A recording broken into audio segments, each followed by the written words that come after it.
नमस्कार, आप सभी का स्वागत करती हूँ भारत 24 पर। मैं हूँ आपके साथ पूर्णिमा मिश्र। वक्त है दहाड़ का। झारखंड के लिए पहले चरण का मतदान होने में अब कुछ ही घंटे का वक्त बाकी है। तैयारियां पूरी हो चुकी हैं। नेताओं की वोटर परिक्रमा का वक्त बीत चुका है और अब बारी जनता जनार्दन की है। इसी बीच झारखंड को लेकर महाराष्ट्र तक चुनावी जंग में जनता को लुभाने के लिए नेता लुभावने वादे तो कर ही रहे हैं।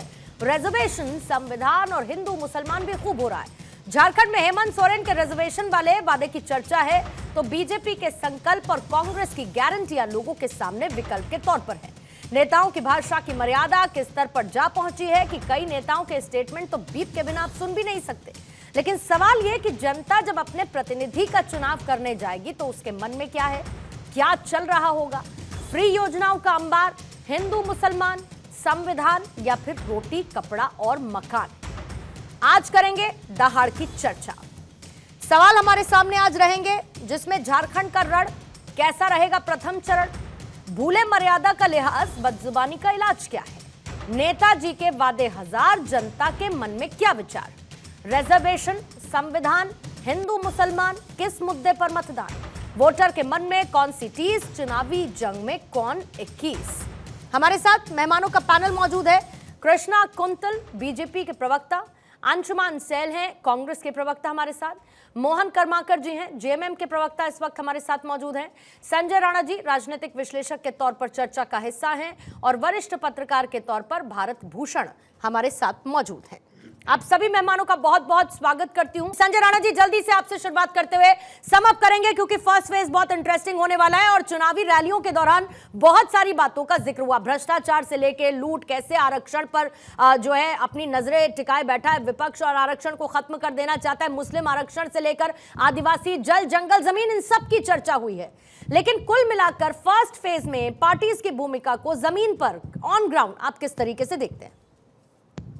गुड इवनिंग पूर्णिमा जी, गुड इवनिंग मैं फैलो पे। देखिए, जब हम चर्चा करते हैं इस, चाहे वो झारखंड के चुनाव हो, चाहे महाराष्ट्र के चुनाव हो, सभी लोग इस बात चर्चा की में चर्चा कर रहे हैं कि संविधान के लिए, कि संविधान की हत्या किसने की थी। वो सबको बताने की जरूरत है कि संविधान की हत्या किसने की थी, संविधान की रक्षा कौन कर रहा है। अगर संविधान की रक्षा की हम चर्चा करते हैं तो कहीं ना कहीं आदिवासियों की पॉपुलेशन जो 43% थी वो आज घट करके 28% झारखंड में ना होती है और उसकी हालत ये ना होती अगर सब लोग उसका ख्याल रख रहे होते तो समस्या कहीं ना कहीं ये है कि ग्राउंड रियलिटी कुछ और बता रही है लेकिन चुनावी बयानबाजी कुछ और है। जहां तक बात हो रही थी कि ग्राउंड में क्या हो रहा है, किस पार्टी को बहुमत मिलेगी, किस पार्टी को क्या होगा, उसको देखते हुए ये लग रहा है कि हर पार्टी अपने वादों पे खरे उतरने की कोशिश कर रही है। कुछ वादे ऐसे हो रहे हैं जो कभी पूरे नहीं हो सकते, चाहे वो आरक्षण का मुद्दा हो, चाहे संविधान में कुछ संशोधन करने का मुद्दा हो, चाहे नौकरी देने का मुद्दा हो, चाहे दूसरे मुद्दे हो। तो बहुत से ऐसी चीजें हैं जो कोई पूरा नहीं किया सकता। लेकिन राजनीति का समय है, चुनाव का समय, आपको पूर्णिमा जी पता है कि जब राजनीति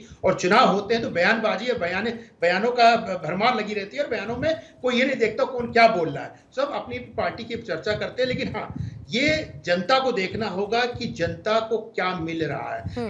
हमारा सोच से ये लगता है कि जो पार्टी पिछले 10 साल में शासन पे है प्रदेश में, देश के अंदर, वो कहीं ना कहीं इस देश के विकास की चर्चा कर रही है, सबका साथ सबका विकास की बातें करती है। लेकिन कुछ पार्टियां हैं, मैं किसी पार्टी का नाम नहीं ले रहा, लेकिन कुछ पार्टियां तो कहीं ना कहीं किसी ध्रुवीकरण की बात करते हैं, किसी एक वर्ग की बात करते हैं, किसी एक जात की बात करते हैं। जब हम राजनीति करते हैं तो हमें किसी एक जात, धर्म और प्रदेश नहीं देखना चाहिए, हमें देखना चाहिए कि जनता का कितना विकास हो रहा है, वहां की लोगों की समस्याएं दूर हो रही कि नहीं हो रही हैं। तो सबसे बड़ा मुद्दा मुझे ऐसा लगता है कहीं ना कहीं डेमोग्राफिक चेंजेस बहुत तेजी से झारखंड में हो रहा है। जहां तक जंगल और जमीन की बात हो रही है, जंगल और जमीन उनसे छीन कौन रहा है, इस पर प्रश्नवाचक चिन्ह है और उसका कहीं ना कहीं विपक्षियों को या सुब्रत सरन साहब को जवाब देना पड़ेगा कि भाई उनकी जमीन और जंगल कौन छीन रहा है। हमें तो नहीं लगता भारत का कोई नागरिक आकर वहां पे उनकी जंगल और जमीन छीन रहा है। कहीं ना कहीं लोग आयत हो रहे हैं, कहीं से लोग आ रहे हैं, वही इनकी जमीन और जंगल छीनने की कोशिश कर रहे हैं। इसी वजह से जो पॉपुलेशन है वो कम हो रहा है और चिंता का विषय है। उस पर एक बार सभी पार्टियों को, हम कहते हैं देश की जो जनता है या प्रदेश की जनता है, वोट देने से पहले जरूर एक बार सोचे कि ऐसा क्यों हो रहा है और देश का और प्रदेश का विकास होगा कि नहीं होगा। ठीक है, आती हूँ आपके पास। कृष्णा कुंतल जी, आपके पास आते हुए, क्योंकि ऐसे बहुत सारे बातों का जिक्र रैलियों के दौरान किया गया। आपकी पार्टी ने ये भी कह दिया, अमित शाह जी पहुंचे कि यूसीसी को हम झारखंड में लागू करके रहेंगे। फिर उसके बाद घुसपैठियों को लेकर आपने निशाना साधा। भ्रष्टाचार का एक मुद्दा लगातार आपकी तरफ से उठाया जा रहा है। कांग्रेस को आपने घेरा कि भाई ये लोग आरक्षण छीन लेना चाहते हैं। लेकिन असली बात तो ये है कि 43 सीटों पर जब फर्स्ट फेज के कल इलेक्शन होंगे 2019 के लिहाज से अब अपने आप को बीजेपी कितना मजबूत पाती है, और खास तौर से जो हरियाणा का विनिंग फैक्टर है वो पार्टी के लिए कितना बड़ा मोरल बूस्टर इस वक्त झारखंड के चुनावों में है? पूर्णिमा जी, आप बड़े स्टैटिस्टिक्स वाली बात कर रही हैं, तो मैं आपको इन्हीं बिल्कुल तथ्यात्मक बात मैं भी करना चाहता हूं। देखिए, कल जो चुनाव है वो कोल्हान और संथाल, ये दोनों क्षेत्र में पूर्ण तरीके से लगभग चुनाव। और जब आप ये देखेंगे स्टैटिस्टिक्स को, तो पिछली बार भारतीय जनता पार्टी यहां पे बहुत अच्छा नहीं कर पाई थी, परंतु आज की तारीख, और मेरी बात आप रिकॉर्ड कर लें, कोल्हान और संथाल में इस बार भारतीय जनता पार्टी अप्रत्याशित रिजल्ट्स लेके आने वाली है। यहां के जो मुद्दे हैं कोल्हान में, तो मतलब आप देखें, अभी संजय जी जो कह रहे थे डेमोग्राफिक चेंज, एक मैं आपको और बड़ी इंटरेस्टिंग बात बता देता हूं। हमारे जो सोरेन परिवार के लोग हैं या कांग्रेस के जो लोग हैं, उन लोगों के कारण झारखंड में जमाई पाड़ा करके बहुत एक इलाका होता है। जमाई पाड़ा जानती है वो क्या होता है? बांग्लादेशी जो हमारे वहां आ गए हैं, बांग्लादेशी, वो हमारी आदिवासी भोली भाली बेटियों से विवाह कर लेते हैं और वो वहां उनकी जमीनें ले लेते हैं और बस जाते हैं। ये है जमाई पाड़ा। आज जब हम ये बात कह रहे हैं कि बांग्लादेशी घुसपैठियों को हम निकालेंगे, तो हम अपनी जमीन, हम अपनी बेटी और हम अपनी रोटी, माटी बेटी रोटी, तीनों को बचाने की बात कर रहे हैं। दुनिया में इकलौता उदाहरण है, इस देश का जो नागरिक नहीं है वो हमारे देश में आता है, वो हमारी बेटियों से विवाह कर लेता है और उनकी संपत्ति भी, उनकी जमीन भी हड़प लेता है और अपना पूरा मोहल्ला बसा देता है जमाई पाड़ा नाम से। ये देन है जेएमएम और कांग्रेस की। इसके खिलाफ हमारी आवाज है और झारखंड की जनता को विश्वास है हमको। कल 43 सीटों में जो चुनाव हो रहा है उसमें तकरीबन 70% सीटें भारतीय जनता पार्टी जीतने जा रही है। पूर्णिमा, 70% सीटें। और झारखंड में तो हमारी सरकार, आप जब कल हम 70% जीत रहे हैं, झारखंड में जितनी बड़ी मेजोरिटी के साथ भारतीय जनता पार्टी इस बार आने वाली है, इतनी बड़ी मेजोरिटी के साथ आज तक कोई भी पार्टी नहीं आई होगी। ठीक जी पूर्णिमा, ठीक है। मोहन कर्माकर जी आपके पास आते हैं, और अंशुमान जी आपके बात पर प्रतिक्रिया देना चाह रहे थे। उनके चेहरे पर एक हल्की मुस्कान सी भी थी। अंशुमान जी, आपके पास आने से पहले एक बार मोहन कर्माकर जी के पास जाऊंगी। जेएमएम अपनी जमीन को किस तरीके से देख रही है झारखंड के इस फर्स्ट फेज में 43 सीटों के चुनाव पे, और खास तौर से इस पर्सपेक्टिव में कि आपको कुछ नुकसान हुए हैं।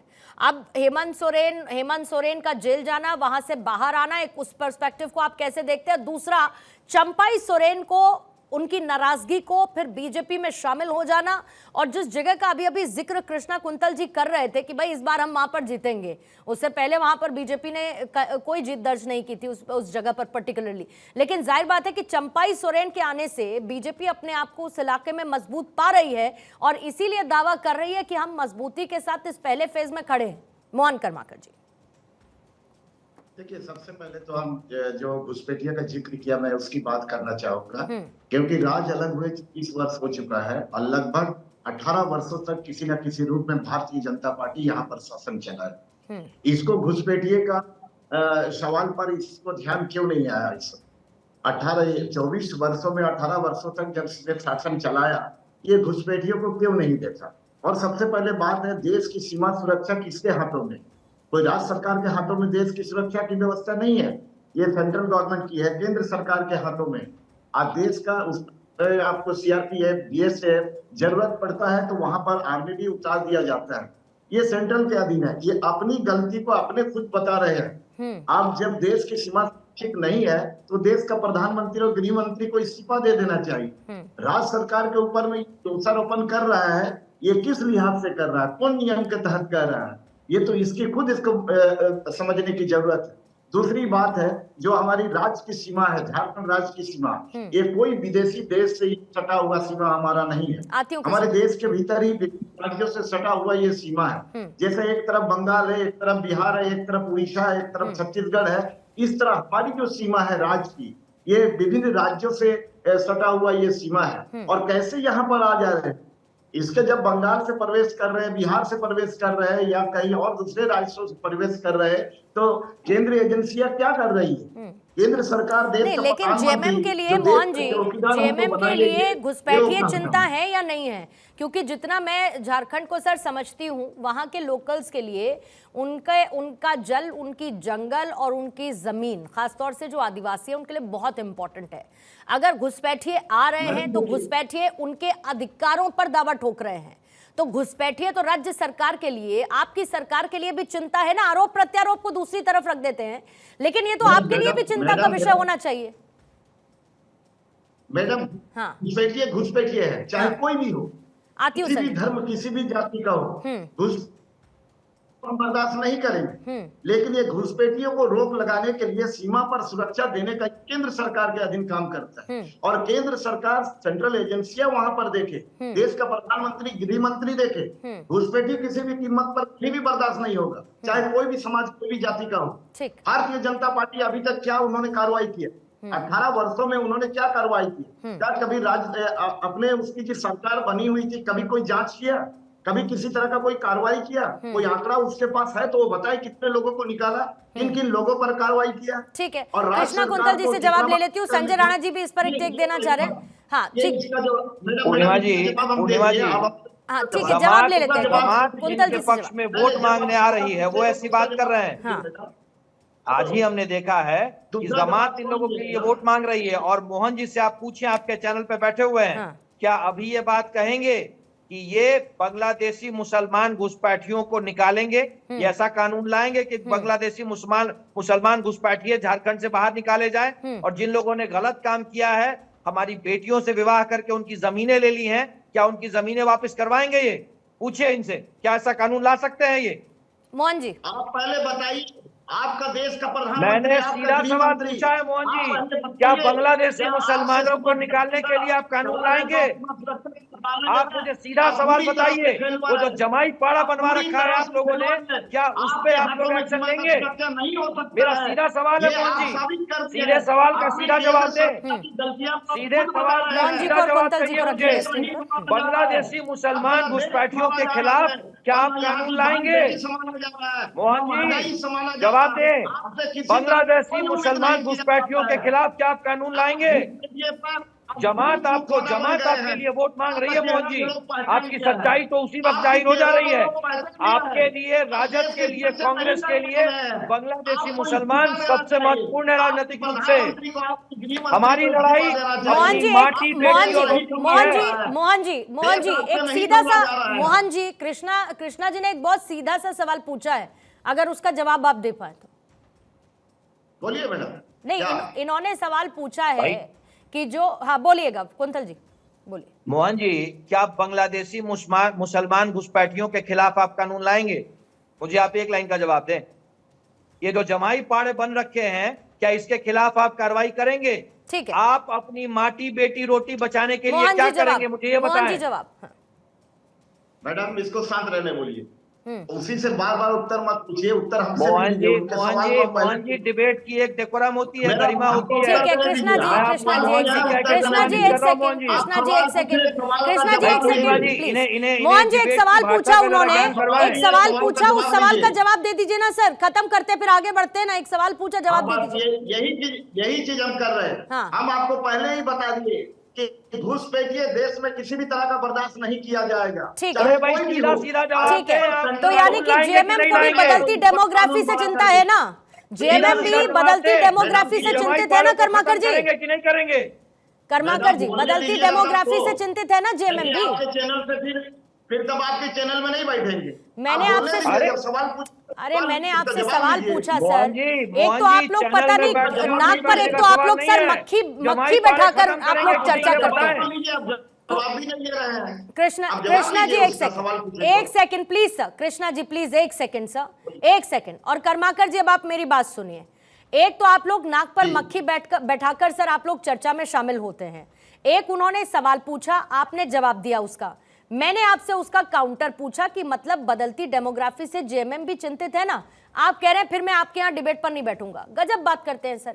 एक सवाल है, सवाल का जवाब दीजिए, आगे बढ़ते हैं उसके बाद। अरे सर जब 4 लोग बीच में बोलेंगे तो ना आपको मेरी आवाज सुनाई देगी ना मुझे आपकी।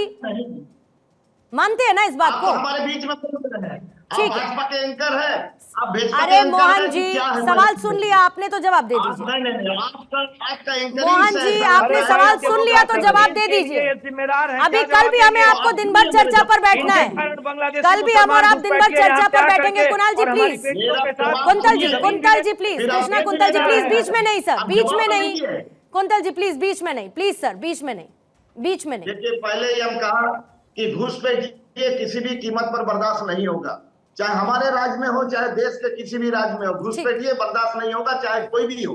और इसके लिए केंद्र सरकार को कानून बना करके और उस पर आगे बढ़ने की जरूरत है। संज्ञान में है घुसपैठिए। ठीक है, इसकी टोपी उसके सर मत करिए प्लीज, रुकिएगा। संजय राणा जी आप कुछ ऐड ऑन करना चाह रहे थे, जल्दी से बोलिएगा फिर अंशुमन जी के पास जाते हैं। संजय राणा जी।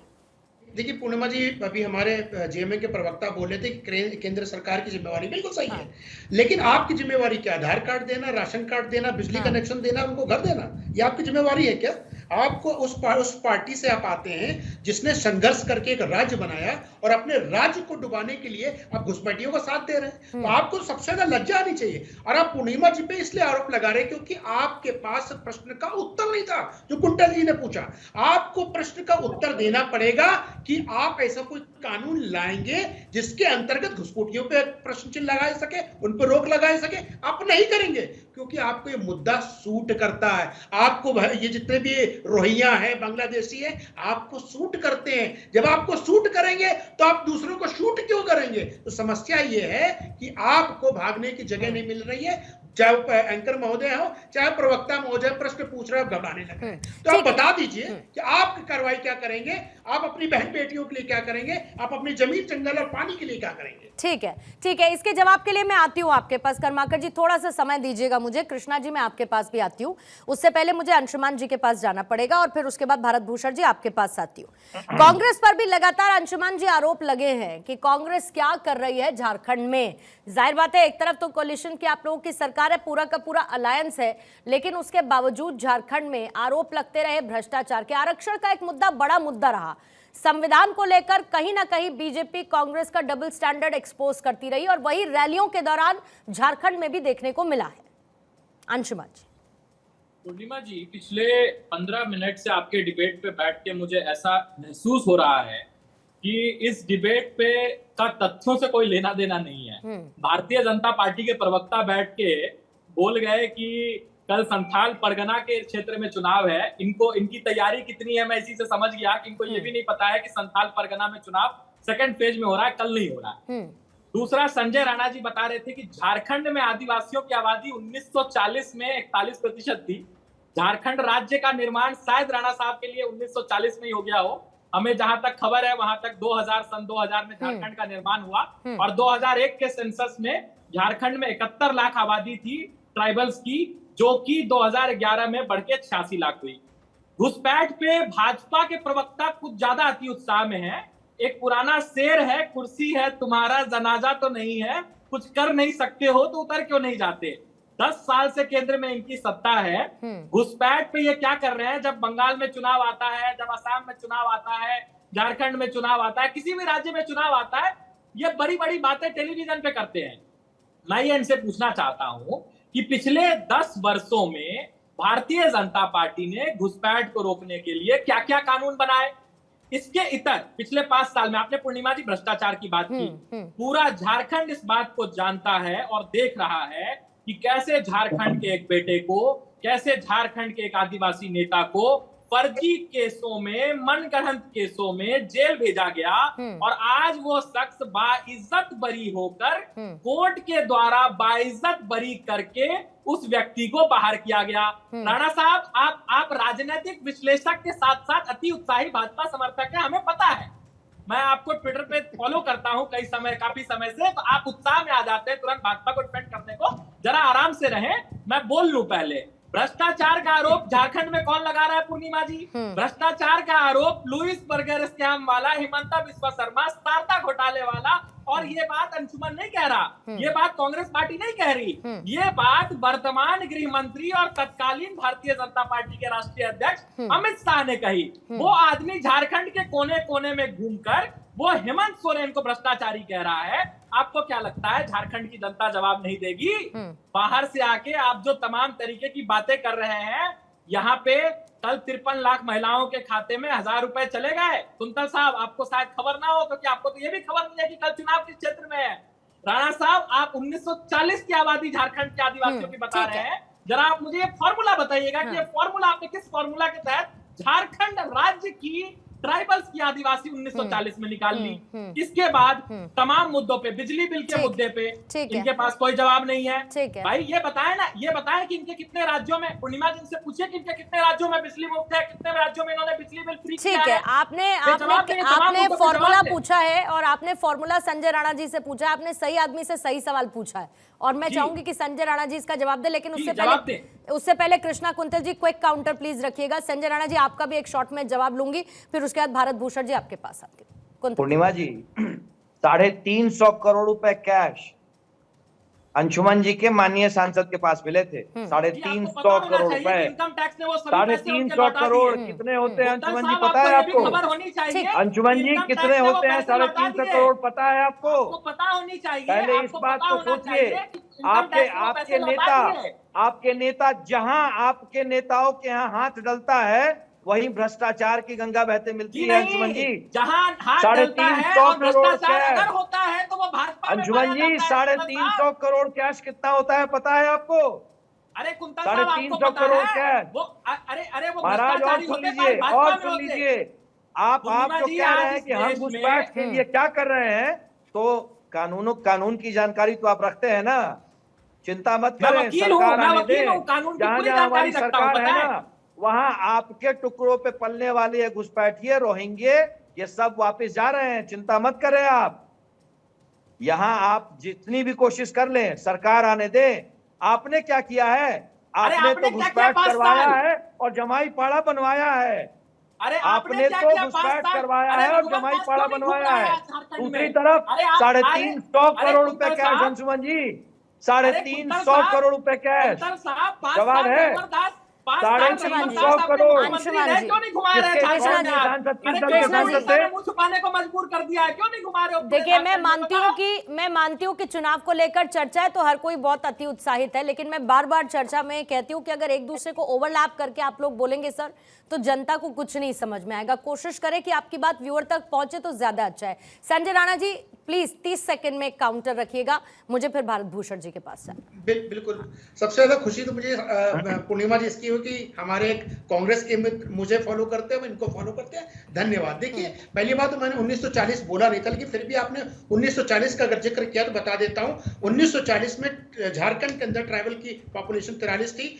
1951 जो पहला सेंसस हुआ था उसमें 35.38% थी, और 2011 में जो लास्ट सेंसस हुआ था उसमें पॉपुलेशन हो गई थी 26.21%। तो मैं जो नंबर बोलता हूं, मैं कोशिश करता हूं कि 99.99999% सत्य हो। तो सत्यता पे आप जाके गूगल में चेक कर सकते हैं, ना तो सेंसस उठा के दे सकते हैं। लेकिन देखिए, आप मेरे ऊपर आरोप लगा सकते हैं, आरोप लगाना आपका अधिकार बनता है, लेकिन आंकड़े जो सत्य है वो तो सत्य रहेगा ना। आंकड़े कम हो रहे हैं ना, जमीन जा रही है ना, रोहिंग्या आ रहे हैं ना, बांग्लादेशी आ रहे हैं ना, इस पे आपको बोलना पड़ेगा। भारत भूषण जी आपके पास आते हुए, और जल्दी से, क्योंकि आप अभी तक सभी प्रवक्ताओं को सुन चुके हैं, आरोप प्रत्यारोप तो रैलियों का भी सर हिस्सा रहा है, लेकिन सबसे बड़ी बात आपको लगता है कि झारखंड के लिए सबसे बड़ा कंसर्निंग इशू क्या है जो वहां की जनता चाहेगी कि उनकी चुनी हुई सरकार केटर करे? और दूसरा, एक क्या एंटी इनकम्बेंसी का फैक्टर आपको दिखता है वहां की अभी की सरकार के लिए? नहीं, ऐसा कोई इंटरवेंशन नहीं है, लेकिन मेरा कहना है कि झारखंड में आज तक किसी को बहुमत कभी भी, जब भी आया, किसी को पूर्ण बहुमत नहीं आया। पिछली सरकार में भाजपा आई थी तो पहले जो अभी प्रदेश अध्यक्ष है बाबूलाल मरांडी, मुख्यमंत्री जिनको लोग कह रहे हैं, उनको भी बाहर से ही पार्टी तोड़ के 6 विधायक को लाया गया था, और किसी को भी बहुमत नहीं आएगा। जहां तक वहां हेमंत सोरेन का मामला है, वोट परसेंटेज बढ़ जाएगा, लेकिन सीट की कमी है, क्योंकि चंपाई सोरेन जो उन्हीं के पार्टी के थे वो अभी उनका छोड़ चुके हैं जी। और जहां बॉर्डर जहां मामला है, बाकी ये 40 साल पुराना मामला कि घुसपैठी आ रहे हैं, ये आ रहे हैं, ये बहुत नया मामला नहीं है। बीजेपी इसको उभार रही है, चलिए कोई बात नहीं, लेकिन इस मामले में अगर देखा जाए तो ये कोई मामला नहीं है। संथाल का अलग मामला है, जिसमें संथाली जो शिबू सोरेन माने हेमंत सोरेन का एक पॉकेट है, जो कभी वहां वो कभी लूज नहीं करती है। तो आप ये यहाँ जात तूत का कोई मामला नहीं है, वो बाकी स्टेट से ये अलग मामला है। अभी तुरंत आप देखेंगे कि बीजेपी की जो लोकसभा चुनाव हुआ है, लोकसभा चुनाव में आप देखेंगे बीजेपी को थोड़ा सीट ज्यादा है, संथाल बना और जेएमएम को भी आया है, कांग्रेस को भी आया है। तो ये अगर कोई सोचता है तो पूर्ण बहुमत की सरकार यहाँ नहीं आ रही है, और न किसी की भी चौंकाने वाला मत आएगा, और चौंकाने वाला भी देखिएगा सरकार बनेगी आने वाले दिन। ठीक है संजय राणा जी, जल्दी से एक आपसे टेक लेते हैं क्योंकि आप 6:30 बजे तक मेरे साथ हैं। जल्दी से आपकी एक प्रतिक्रिया और उसके बाद फिर मैं पॉलिटिकल पार्टीज के स्पोक्स पर्सन की तरफ जाऊंगी। देखिए, कहीं ना कहीं भारत भूषण साहब की बातों से मैं सहमत हूं कि पूर्ण बहुमत की सरकार वहां पे कभी नहीं आई। एंटी इनकम्बेंसी तो हमेशा रहती है, लेकिन ये देखना जरूर महत्वपूर्ण हो जाता है कि भारतीय जनता पार्टी का चेहरा कौन है। जैसे बाबूराम मरांडी की बात चले कि मुख्यमंत्री का चेहरा हो गया, अगर उनके चेहरे को आगे करके अगर चुनाव लड़ा जाता है तो कहीं ना कहीं पूर्णिमा जी हमें ऐसा लगता है कि कहीं ना कहीं इसका फायदा भारतीय जनता पार्टी को मिलेगी और इनके सीटों में कहीं ना कहीं इजाफा होते नजर आ रहा है। जो ग्राउंड रियलिटी में जो हम लोगों ने अपना रिसर्च किया, जो हम लोगों ने पता किया, उस हिसाब से एज लेते हुए नजर आ रही है। अब भी देखिए जनता का मूड उस दिन क्या होता है, एक दिन पहले क्या होता है, अलग होते हैं। हम लोग आंकड़े एक हफ्ते 15 दिन के हिसाब से कैलकुलेशन करते हैं, तो हो सकता है थोड़ा इधर उधर हो, लेकिन आज के सिनेरियो में भारतीय जनता पार्टी कहीं ना कहीं एज लेते हुए नजर आ रही है। ठीक है, मोहन कर्माकर जी आपके पास आते हुए, क्योंकि अब से थोड़ी देर पहले देखिए सरायकेला की हम बात कर रहे थे, आपको लगता था कि चंपाई सोरेन को रिटेन कर लेना और खासतौर से चुनावों से पहले आपकी पार्टी के लिए ज्यादा फायदेमंद होता, क्योंकि जिन 14 सीटों को इंपैक्ट करते हैं चंपाई सोरेन, वहां पर बीजेपी मजबूत नहीं थी। लेकिन चंपाई सोरेन जो अगर आपके साथ होते तो आपको वैसी ही मजबूती पहले देते, जो अब सारा का सारा वोट बैंक शिफ्ट होगा किसके पास? बीजेपी के पास। और बीजेपी तो जिस तरीके से अग्रेसिव चुनावी कैंपेन कर रही है, जीत के इरादे से ही कर रही, बाकी पार्टीज भी कर रही हैं, लेकिन एक अग्रेसिव कैंपेनिंग चल रही है जिसमें उन तमाम मुद्दों पर बात हो रही है जो कहीं ना कहीं एक वोटर के मन में टीस पैदा करते हैं। हमारे अधिकार, हमारी जमीन, हमारा आरक्षण, भाई किसी को क्यों दे देंगे आप? देखिए, सबसे पहली बात तो है कि चंपाई सोरेन जी सम्मानीय नेता है, हमारे झारखंड के थे वो निश्चित तौर पर, और उसको समय भी काफी मिला था दल के भीतर। और आप देखे होंगे कि यहाँ पर जो हमारे छोटानागपुर के कोल्हान बेल्ट में और खास करके संथाल परगना में, जैसा आप कह रहे हैं कि वहाँ इसके जाने से प्रभाव पड़ेगा जेएमएम को या इंडिया गठबंधन को, ऐसा हमें कहीं दिखाई नहीं दे रहा, क्योंकि वे अपने विधानसभा में ही बहुत कम वोटों का अंतराल से वो हमेशा जीतते हुए आए हैं और बहुत उसको अपने विरोधी दल का सामना करते हुए उसको चुनाव जीतना पड़ता था। तो आज वो जो भी थे जिनके बदौलत थे और जेएमएम के कारण ही उसको लोग जान रहे थे। आज उसके जाने से पार्टी में ऐसा फर्क नहीं पड़ेगा। दूसरी बात, एक चंपाई सोरेन गए, लेकिन कई भारतीय जनता पार्टी के नेता भी हमारे दल में आए हैं, जैसे लक्ष्मण टुडू जी, उसके पूर्व विधायक वो आए हैं। आपका पूर्वी सिंहभूम जिला का जिला परिषद के चेयरमैन बारी मुर्मू, वो हमारे दल में आई है। उसी तरह गणेश महली जी, जो कभी चंपाई सोरेन के विरोध में लड़ते थे भाजपा से, वो गणेश महली जी हमारे दल में आए हैं। उधर आप देख लीजिए चंदनकारी सीट से आपका उमाकांत रजक, वो हमारे दल में आए हैं। केदार हाजरा विधायक भारतीय जनता पार्टी का, वो हमारे दल में आए। तो कई ऐसे भारतीय जनता पार्टी के लोग हमारे दल में भी आए हैं और हमारी स्थिति झारखंड में बेहतर है। लोग काम को पसंद करते हैं। ये हिंदू मुस्लिम बाहरी भीतरी, ये इस तरह का बीजेपी का जब जिस राज्य में चुनाव आता है वो इस तरह का उसका एक एजेंडा बनता है, जनता के बीच में वो प्रचार करते हैं। लेकिन झारखंड की जनता उसको जान चुकी है। हेमंत सोरेन का कार्य योजना को देखते हुए आज बीजेपी भयभीत है।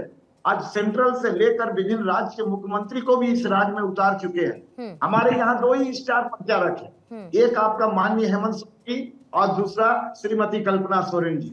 हमारे 2 ही स्टार प्रचारक इन लोगों पर भारी पड़ रहा है और इसलिए इस तरह की ये लोग बयानबाजी कर रहे हैं। दूसरी बात है, जो थोड़ी देर पहले संजय जी थोड़ी देर पहले संजय जी ने जो कहा था कि कैसे आधार कार्ड बन रहा है संथाल परगना में, कैसे वोटर आईडी कार्ड बन रहा है, कैसे राशन कार्ड बन रहा है, मैं इस पर भी कहना चाहूंगा कि 24 बार राज्य बने हुआ है, 18 वर्षों तक बीजेपी शासन चलाया है, वो तब से लेकर अभी तक हमारे 5 साल का कार्यकाल को भी इसमें भी जांच करके देखे कि आधार कार्ड किसके रीजन में बना है, अब वोटर आईडी कार्ड किसके रीजन में बना है ज्यादा, अब राशन कार्ड किसके रीजन में बना है, और उस पर कार्रवाई करे।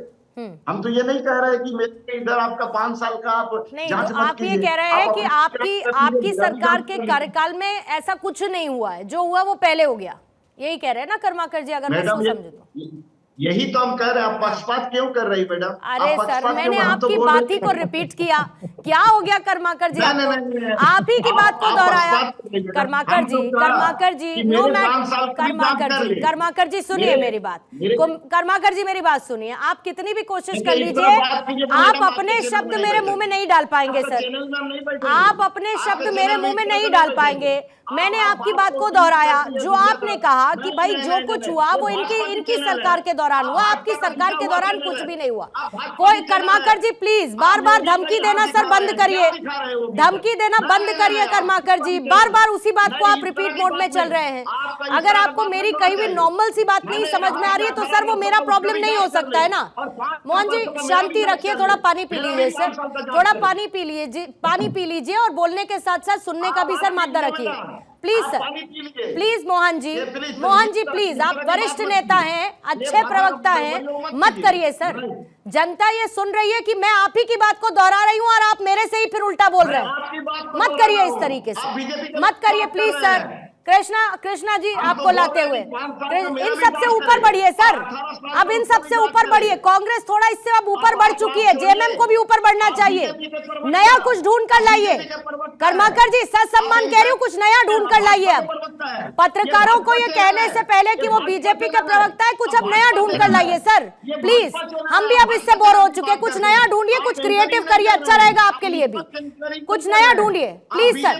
Karmakar ji stop wasting my time, आपके पास होगा सर समय, मेरे व्यूअर्स के पास इतना समय नहीं है। Please sir, please sir, please sir, please.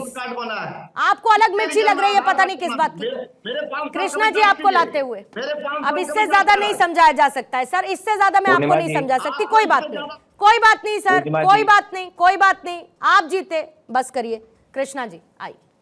पूर्णिमा जी, बड़ी इज्जत के साथ मैं मोहन जी को सिर्फ इतना कहना चाहता हूं कि सच्चाई को फेस करना चाहिए, सच्चाई से भागना नहीं चाहिए।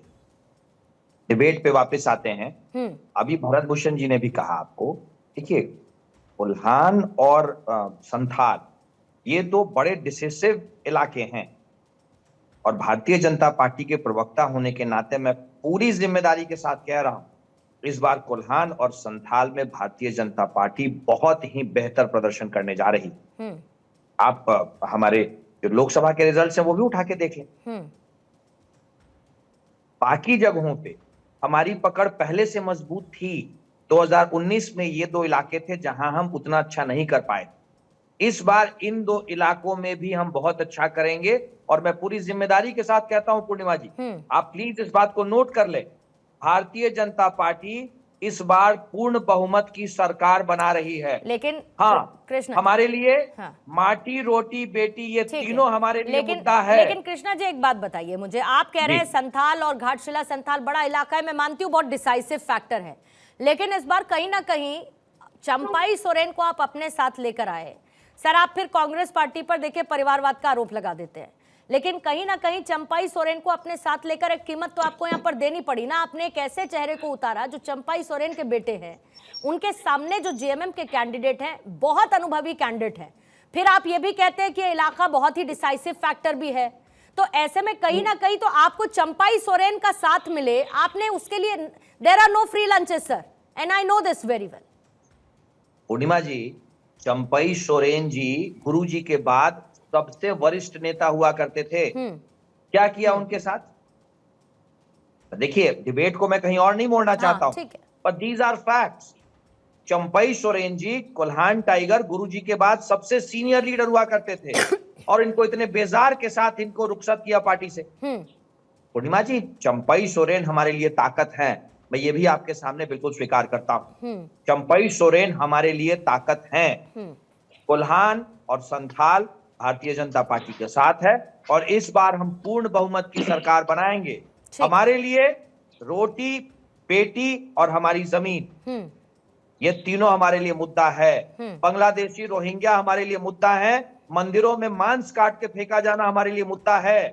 ऐसा क्यों होता है? जहां पे कांग्रेस समर्थित सरकारें होती हैं, हिंदू भावनाओं को आहत क्यों किया जाता है? क्योंकि वहां मुसलमानों का अपीजमेंट होता है।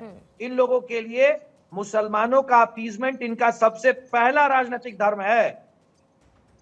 ठीक है, हम फिर कहते हैं, एक अंतिम बात पूर्णिमा जी, एक रहेंगे, सेफ रहेंगे, बटेंगे तो कटेंगे। ठीक है, अंशुमन जी इसका जवाब दीजिएगा जो अभी कृष्णा कुंतल ने जिक्र किया। और दूसरा सर थोड़ा समझाइए, कर्माकर साहब को बेवजह नाराज किया, अननेसेसरी, अब बीच में डिबेट से चले गए सर, आप ही के साथी हैं, थोड़ा समझाइए कि चर्चा में क्रॉस क्वेश्चंस नहीं ले पाएंगे तो फिर चर्चा कैसे होगी, बताइए। और आप लोग तो अनुभवी हैं इसके लिए, वही आरोप लगा रहे थे जो आप लोग पहले लगाते थे सर। चलिए उन आरोपों पे बात नहीं करते हैं। हाँ, कुंतल साहब अभी जो है सो काफी बड़ी बातें कर रहे थे। देखिए, चंपई सोरेन जी का मैं बड़ा सम्मान करता हूँ। चंपई सोरेन जी को मैं 2 दशक से ज्यादा से जानता हूँ। चंपई सोरेन जी काफी बड़े नेता हैं और चंपई सोरेन जी के साथ इन्होंने एक शब्द का प्रयोग किया कि चंपई सोरेन जी के साथ क्या किया। पूरा झारखंड जानता है पूर्णिमा जी कि चंपई सोरेन जी को, जब हेमंत सोरेन जी को जबरदस्ती एक फर्जी केस में भारतीय जनता पार्टी की एक इकाई ने जेल में भेजा, जिससे वो बाइज्जत बरी होकर निकले, तो उस केस के बाद अपने परिवार में अगर हेमंत सोरेन जी चाहते तो अपनी पत्नी को मुख्यमंत्री बना सकते थे, हेमंत सोरेन जी चाहते तो अपने भाई को मुख्यमंत्री बना सकते थे, लेकिन उन्होंने वरिष्ठता का सम्मान रखते हुए, वरीयता को सम्मान देते हुए उन्होंने चंपई सोरेन जी को मुख्यमंत्री बनाया। ठीक, बड़े नेता हैं। चलिए मैं एक बात आपको बताता हूं, एक तथ्य बताता हूं, क्योंकि तथ्यों पे ज्यादा कम चर्चा हो रही है यहाँ, तो मैं एक तथ्य बताता हूं। 2024 के लोकसभा के चुनाव में जो चाईबासा की जो सीट है, ये जो सीट है आपकी सरायकेला खरसावां लोकसभा की, जहां से पहले गीता कोड़ा एमपी होती थी कांग्रेस से और इस दफे जेएमएम वहां से जीती है, उस सीट में 7 विधानसभा आती है, उसमें से 6 पे जेएमएम ने लीड ली है। मुख्यमंत्री चंपई सोरेन थे। चंपई सोरेन की विधानसभा अकेली थी जिससे बीजेपी को लीड मिल गई। तो अब आप समझ जाइए कि चंपई सोरेन जी खुद मुख्यमंत्री थे, उस वक्त जेएमएम में थे, वो जेएमएम के प्रत्याशी को सिर्फ अपनी विधानसभा में लीड नहीं दिला पाए, बाकी सभी जगह जेएमएम को लीड है। पहली बात ये। दूसरा, हमारे बीजेपी के प्रवक्ता पता नहीं कैसे ये बोल पाए कि भारतीय जनता पार्टी पिछले बार के मुकाबले मजबूत हुई है कोल्हान में और संथाल में, जबकि सच्चाई ये है कि पिछले बार के मुकाबले भारतीय जनता पार्टी का लोकसभा में 10% वोट कम हुआ है। पिछली बार भारतीय जनता पार्टी 14 में से 12 लोकसभा जीती थी, इस बार 9 पे आए हैं इनका ये और इनका गठबंधन आजसू और ये मिला के। और ये पिछली बार लोहरदगा भी जीते थे, ये पिछली बार खूंटी भी जीते थे, ये दोनों सीट इस बार 1.5 लाख वोटों से हारे हैं। ये सरायकेला की, ये जो खरसावां की सीट है, अंशुमन जी आप लोकसभा सीटों की बात कर रहे हैं? जी, लोकसभा की सीटों की मैं बात कर रहा हूँ, क्योंकि भाजपा के प्रवक्ता महोदय ने एक शब्द का प्रयोग किया कि लोकसभा में पिछले बार के मुकाबले इन्होंने बेहतर प्रदर्शन किया है, तो मैं उसका जवाब दे देता हूँ। पिछले बार दुमका की सीट ये जीत गए थे, गुरुजी शिबू सोरेन जी वहां से चुनाव हार गए थे, इस बार दुमका भी जेएमएम जीती है। और इसके साथ मैं एक और चीज ऐड करके बता दूं कि इन्होंने लोकसभा से पहले भी गीता कोड़ा और सीता सोरेन जी को अपने साथ लिया था और इन्होंने कहा था कि हमने जो है सो बहुत बड़ी तोड़ मचा दी है जेएमएम कांग्रेस के गठबंधन में। सच्चाई ये हुई कि सीता सोरेन जी भी चुनाव हार गई और गीता कोड़ा जी भी 2 लाख वोटों से चुनाव हार गई। इस चुनाव में भी मैं आपको पूर्णिमा जी और मैं स्पेशली अपनी पार्टी से दरख्वास्त करूंगा कि रिजल्ट के दिन वो मुझे भारत 24 पे भेजें और मैं रिक्वेस्ट करूंगा कृष्णा कुंताल जी से कि वो भी यहाँ पे आए। मैं आपके चैनल पे लिख के जाने को तैयार हूँ